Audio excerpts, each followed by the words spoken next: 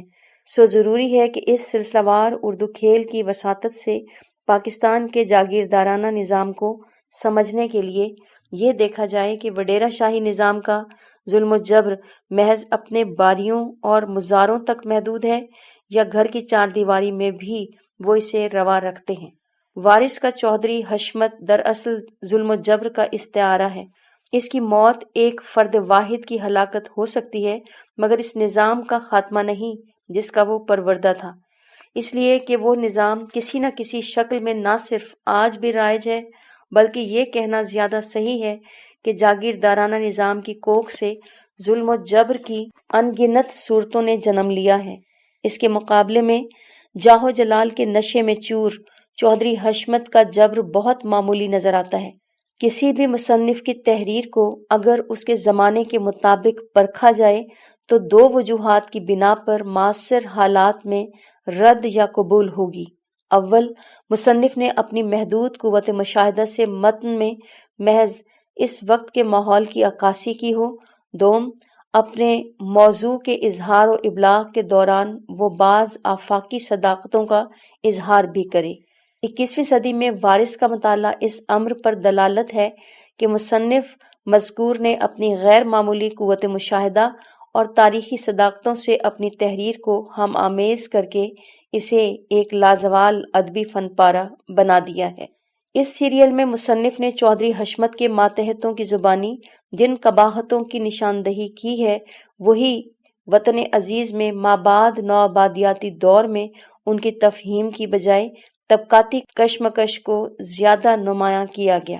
وارث میں مصنف نے بارہا اس امر کی وضاحت کی کہ چودھری حشمت کی نخوت رنگ و نسل کے انہی امتیازات کو جنم دے رہی ہے جنہیں حضور اکرم صلی اللہ علیہ وآلہ وسلم نے آج سے تقریباً 1400 سال پہلے ختم کر دیا تھا، مگر چودھری حشمت بہتر وسائل اور اعلیٰ تعلیم کو غریب غربا سے دور رکھنے پر مصر ہے۔ ماسٹر، تعلیم حاصل کرنا ہر مسلمان مرد اور عورت پر فرض ہے۔ چودھری صاحب رسول کریم صلی اللہ علیہ وآلہ وسلم بار بار اس کی تاکید کیا کرتے تھے۔ حشمت، اوئے وہ دین کے علم کی بات کرتے تھے ماسٹر، ان کے زمانے میں کہاں تھے یہ کالج اور یونیورسٹیاں؟ میں تو اس تعلیم کے خلاف ہوں۔ ماسٹر، ہر آدمی کو اللہ تعالیٰ نے حق دیا ہے چودھری جی کہ وہ علم حاصل کرے، اپنے لیے بہتر سے بہتر زندگی حاصل کرنے کی کوشش کرے، دنیا اسی طرح آگے بڑھتی ہے چودھری جی۔ اس اقتباس سے مصنف کا مطمع نظر واضح ہے کہ وہ دراصل اس روشن باب کی بازیافت چاہتا ہے جس کو ہم نے یکسر فراموش کر دیا ہے، مگر یہ بھی حقیقت ہے کہ چودھری حشمت جیسے ظالم اور متکبر ہمیشہ ان لامحدود وسائل پر قابض رہنا چاہتے ہیں جن پر ہر خاص و عام کا حق تھا۔ امجد اسلام امجد نے وڈیرا شاہی نظام کی اسی رعونت کو ہدف تنقید بنایا، مگر ڈرامے سے محض تفریح حاصل کرنے والا طبقہ شاید اس روشن نقطے سے پہلو تہی کر گیا جس کا پرچار مصنف نے ماسٹر منظور کی وساطت سے کیا ہے۔ چودھری حشمت علم دین کمہار سے اس لیے مخاصمت رکھتا ہے کہ اس کا بیٹا باشعور ہے اور سکندر پور کے دیگر باریوں کی طرح اس کے تلوے نہیں چاٹ سکتا۔ اس کردار کی وساطت سے اس امر کی تفہیم بھی آسان ہے کہ ہزاروں سال پہلے ہندو مت اپنے ظالمانہ نظام کے فروغ کے لیے شودر کو کتاب مقدس کے سننے سے کیوں محروم رکھتے ہیں۔ حشمت، اوئے تو نے کبھی شہد کا چھتا دیکھا ہے ماسٹر جی؟ تو نے کبھی غور کیا ہے اس میں کیسی تنظیم ہوتی ہے؟ ملکہ مکھی کے لیے کس طرح ساری مکھیاں مل کر محل بناتی ہیں، اس کی خدمت کرتی ہیں۔ اوئے کتنا سوہنا لگتا ہے وہ چھتا۔ جب سے کائنات بنی ہے یہی سلسلہ چلتا آ رہا ہے۔ ماسٹر، مکھیوں اور انسانوں میں کیا فرق ہوتا ہے چودھری جی؟ حشمت، کیا فرق ہوتا ہے میں بتاتا ہوں تجھے۔ مکھیاں علم دین کے پتر کی طرح کتابیں نہیں پڑھتی، اپنی ملکہ مکھی کی تابع دار ہوتی ہیں، اس کے کاموں میں دخل نہیں دیتی۔ گویا ہمارے خمیر میں مخلوط ثقافت کی وجہ سے وہ فرسودہ روایات رچ بس گئیں جن کی بوسیدگی کو جھاڑنا پاکستان کے جاگیردارانہ نظام میں امر محال تھا۔ وارث کے کینوس پر چودھری حشمت کے مظاہرے اس لیے نمایاں ہیں کہ مصنف نے جاگیردار کے رعب و دبدبے کو اچھی طرح واضح کرنے کی کوشش کی ہے۔ انور کی وساطت سے مصنف نے نہ صرف اس طبقے کی عیاشی اور مکاری کو نمایاں کیا ہے بلکہ شہر کے ان 28 گیروں سے بھی متعارف کرایا ہے جن کے ذریعے قدرت اس قسم کے لوگوں کا استحصال کرتی ہے جو عام انسان کو مکھی یا مچھر سے زیادہ کم حیثیت گردانتے ہیں۔ مثلاً وہ فلم ساز جس کے ہاتھوں انور کا یوں استحصال کیا گیا کہ وہ اس کے وسائل کو ایک لایعنی کام پر صرف کر کے اسے بے وقوف بناتا ہے۔ نتھو چوکیدار کا استحصال ان جاگیرداروں کے لیے وہ بد دعا ہے جس نے چودھری حشمت کی حویلی کو خس و خاشاک کی طرح بہا دیا۔ اگرچہ مصنف کا اپنا خیال یہ ہے کہ وارث کی ذکیہ خاتون کے ذریعے چودھری حشمت کی نخوت اور تکبر کو خاک میں ملایا گیا، تاہم جس طرح نتھو چوکیدار اپنی بیٹی جیراں کے غرق کے آب ہونے پر ملول ہے، بالکل اسی طرح چودھری حشمت اپنی حویلی میں جاگیر سمیت غرق ہو گیا، ہرچند کہ یہ مصنف کی شعوری کوشش تھی کہ وہ سردار یا جاگیردار کی نخوت کی صحیح تصویر دکھانے کے لیے چودھری حشمت کا یہی انجام دکھائے۔ تاہم واقعات کی کڑیاں اس خوبصورتی سے نتھو چوکیدار کی آہوں سے جڑتی ہیں کہ مستقبل کے نقاد کے پاس اگر مصنف کا درج ذیل بیان یہ ایک تاریخی حقیقت ہے کہ جاگیردار یا سردار پسپا ہونے کے باوجود راہ راست پر لوٹنے کے بجائے شان سے مرنا پسند کرتے ہیں۔ ابو الحکم جسے ابو جہل کہا جاتا ہے بھی ایک سردار تھا اور اس نے کہا تھا کہ مرنے کے بعد میرا سر نیزے پر رکھ کر لہرانا تاکہ لوگوں کو معلوم ہو کہ یہ ایک سردار کا سر ہے۔ نہ بھی ہو تو اس متن کا تجزیہ کرنے والا ضرور اس نتیجے پر پہنچے گا کہ نتھو چوکیدار کا کردار مظلوم کی آہ بن کر چودھری حشمت اور اس کی اولاد کا تعاقب کرتا رہا۔ اس سیریل میں محمد رشید کا کردار اس روشن صبح کی علامت بن کے ابھرا جسے دیکھنے کا مصنف منتظر ہے۔ ڈرامے کے کینوس پر ایسے کردار بھی ہیں جو اپنے مخصوص حالات کے جبر سے نکلنے کے لیے چودھری حشمت کے جبر و استبداد کا شکار ہو جاتے ہیں، مگر ان کرداروں کے توسط سے ڈرامہ نگار نے ظلم و جبر کے ماحول میں انسان دوستی اور حب الوطنی کے جذبے کو نمایاں کیا ہے۔ معزز سامعین، جو ریکارڈنگ آپ نے ابھی سماعت فرمائی اسے national audio library for the blind کی جانب سے پیش کیا گیا ہے۔ ہمارے یوٹیوب چینل کو لائک، سبسکرائب اور شیئر ضرور کیجیے۔ اپنی قیمتی تجاویز اور آراء کے اظہار کے لیے ہمارے کمنٹ سیکشن کا استعمال کیجیے۔ اگر آپ بھی رضاکارانہ طور پر ہمارے اس مشن کا حصہ بننا چاہیں تو ڈسکرپشن میں دیے گئے لنک کے ذریعے ہمارے واٹس ایپ گروپ کو جوائن کیجیے۔ شکریہ۔